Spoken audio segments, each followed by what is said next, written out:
ഒരു പാർട്ടി പോലും ഈ കൃഷി നശിപ്പിക്കുന്ന ആനയെ പിടിച്ചുകെട്ടും, അല്ലെങ്കിൽ പന്നികളെയൊക്കെ അറബിക്കടലിലേക്ക് ഓടിക്കും എന്നൊന്നും ഒരു വാഗ്ദാനവും ഒരു രാഷ്ട്രീയ പാർട്ടിയും നൽകിയിട്ടില്ല. അതേസമയം കഴിഞ്ഞ കുറേ വർഷങ്ങളായിട്ട് നമ്മുടെ കാർഷിക മേഖലയിൽ മൃഗങ്ങളുടെ ഒരു ഭീഷണിയും ശല്യവും വളരെ വളരെ വലുതായിക്കൊണ്ടിരിക്കുന്നു. കൃഷി മേഖലയിൽ നിന്ന് പലരും ആ കൃഷിയൊക്കെ ഉപേക്ഷിച്ച്, സ്ഥലമൊക്കെ ഉപേക്ഷിച്ച് അവിടുന്ന് എങ്ങനെയെങ്കിലും രക്ഷപ്പെടണം എന്നുള്ളൊരു ചിന്തയിലേക്ക് വരെ വരുന്ന ഒരു കാലമാണിത്.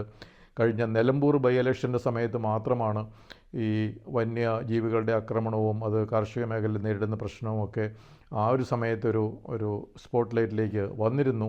പക്ഷേ ഇപ്പോഴത്തെ ഈ ഒരു പ്രചരണ സമയത്ത് അത് കേരളത്തിൻ്റെ മുഖ്യധാരയിൽ ഈ വന്യജീവികളുടെ ആക്രമണം മൂലം കാർഷിക മേഖലയ്ക്കും കൃഷിക്കാർക്കും ഉണ്ടാകുന്ന പ്രശ്നങ്ങൾ വയനാട്ടിലും ഇടുക്കിയിലും ചില മണ്ഡലങ്ങളിൽ മാത്രം ഉണ്ടാകാം. പക്ഷേ കേരളത്തിൻ്റെ ഒരു മുഖ്യധാര രാഷ്ട്രീയ നേതൃത്വം അത് ഏറ്റെടുത്തിട്ടുണ്ടോ എന്നുള്ളത് നമ്മൾ നോക്കേണ്ടതുണ്ട്.